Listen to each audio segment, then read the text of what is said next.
ಭಾರತೀಯ ಪರಂಪರೆಯ ನಾಟಕ ನಾವು ಬಹಳ ತಲೆ ಎತ್ಕೊಂಡು ನೋಡಬೇಕಾಗತ್ತೆ. ಅವರು ಕನ್ನಡದ ಬಗ್ಗೆ ಮಾತಾಡಿದ್ರು.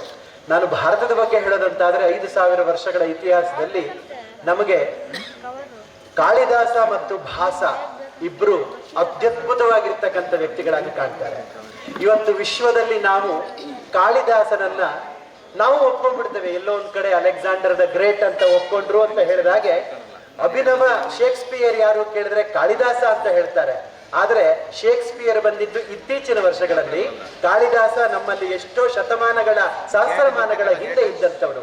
ನೀವೆಲ್ಲ ನೋಡಿದಿರಿ, ರಂಗಭೂಮಿಯ ಹಿನ್ನೆಲೆಯನ್ನ ಇಟ್ಟುಕೊಂಡು ಬಂದಿರತಕ್ಕಂತಹ ವರನಟ ಡಾಕ್ಟರ್ ರಾಜ್ಕುಮಾರ್ ಅವರು ಕಾಳಿದಾಸನ ಸಿನಿಮಾವನ್ನ ಮಾಡಿದ್ರು. ಆ ಸಿನಿಮಾ ಯಾವ ಮಟ್ಟದಲ್ಲಿ ಇತ್ತು ಅನ್ನುವಂಥದ್ದನ್ನು ಸಹಿತ ಗೈಸಿದ್ರಿ. ಅಂತಹ ಅಭಿಜ್ಞಾನ ಶಾಕುಂತಲವನ್ನ ಬರೆದಂತಹ ನಮ್ಮ ಕಾಳಿದಾಸ ನಿಜವಾಗಿಯೂ ಕೂಡ ಇಡೀ ವಿಶ್ವ ಪರಂಪರೆಯ ನಾಟಕ ರಂಗದಲ್ಲಿ ಅತ್ಯಂತ ಶ್ರೇಷ್ಠನಾಗಿ ಇದ್ದಾನೆ ಅನ್ನೋದನ್ನ ನಾವು ಭಾರತೀಯರಾಗಿ ಹೆಮ್ಮೆಯಿಂದ ಒಪ್ಕೊಳ್ಬೇಕಾಗತ್ತೆ. ಆ ನಂತರದಲ್ಲಿ ಅಭಿನವ ಕಾಳಿದಾಸ ಯಾರು ಕೇಳಿದ್ರೆ ಶೇಕ್ಸ್ಪಿಯರ್ ಅಂತ ಈಗ ಬಂದಿದ್ರಪ್ಪ ಇತ್ತೀಚೆಗೆ ಅಂತ ಹೇಳ್ಬಹುದು. ಆ ರೀತಿಯಲ್ಲಿ ನಮ್ಮ ನಡೆ ಇರಬೇಕು ಅಂತ ಹೇಳ್ತಾ, ಇತ್ತೀಚೆಗೆ ಸ್ವಾಮೀಜಿ ನಾನು ಇಬ್ಬರು ಬಸ್ಸಿನ ಪ್ರಯಾಣಿಕರು ಮಾತನಾಡೋದನ್ನ ಕೇಳಿದೆ. ಅದೇ ಡೈಲಾಗ್ ಅನ್ನ ಟಿವಿಯಲ್ಲಿ ಸಹಿತ ನೋಡದೆ. ನಯನ ಅನ್ನುವಂತ ಒಬ್ಬರು ಹಾಸ್ಯ ಕಲಾವಿದೆ ಮಾತಾಡ್ತಾ ಇದ್ರು. ರಂಗಾಯಣ ರಘು ರಂಗಭೂಮಿಯ ಇತಿಹಾಸದಿಂದ ಬಂದಂಥವ್ರು. ಅವ್ರನ್ನ ನಾನು ತುಂಬಾ ಮೆಚ್ಕೋತೀನಿ. ರಾಜ್ಕುಮಾರ್ ಅವ್ರನ್ನ ಮೆಚ್ಕೋತೀನಿ.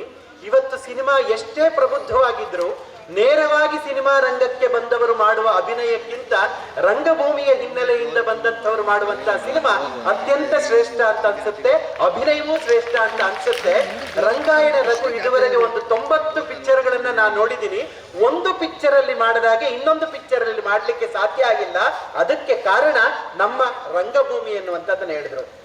ರಂಗಭೂಮಿ ನಿಜವಾಗಿಯೂ ಸಹಿತ ಒಬ್ಬ ವ್ಯಕ್ತಿಯನ್ನ ಸರ್ವತೋಮುಖಿ ಕಲಾವಿದನನ್ನಾಗಿ ರೂಪಿಸುತ್ತೆ.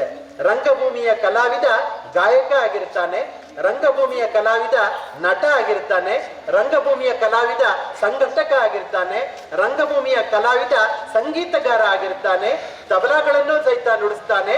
ಅಥವಾ ಏನು ಒಂದು ಕಲೆ ಬೇಡುತ್ತೆ ಆ ಎಲ್ಲ ಮಲ್ಟಿ ಟ್ಯಾಲೆಂಟ್ ಅನ್ನ ಒಬ್ಬ ವ್ಯಕ್ತಿ ಮಾಡ್ಲಿಕ್ಕೆ ಸಾಧ್ಯ ಆದ್ರೆ ಅದು ರಂಗಭೂಮಿಯಿಂದ ಸಾಧ್ಯ ಆಗುತ್ತೆ. ಹಾಗಾಗಿ ಸರ್ವತೋಮುಖ ಪ್ರಜ್ಞೆ ಅದು ಲಿಂಗದ ಅಭಿವ್ಯಕ್ತಿ ಅಂತ ಆದ್ರೆ, ಒಬ್ಬ ವ್ಯಕ್ತಿ ಲಿಂಗ ಪೂಜೆ ಮಾಡಿ ಹೇಗೆ ಸರ್ವತೋಮುಖವಾಗ್ತಾನೋ ಅದೇ ರೀತಿಯಲ್ಲಿ ರಂಗ ಪೂಜೆಯನ್ನು ಮಾಡಿದ್ರೆ ಕೂಡ ಸರ್ವತೋಮುಖ ವ್ಯಕ್ತಿತ್ವವನ್ನ ರೂಪಿಸ್ಕೊಳ್ತಾನೆ ಅನ್ನುವಂಥದ್ದು ನನ್ನ ಬಲವಾಗಿರ್ತಕ್ಕಂಥ ನಂಬಿಕೆ.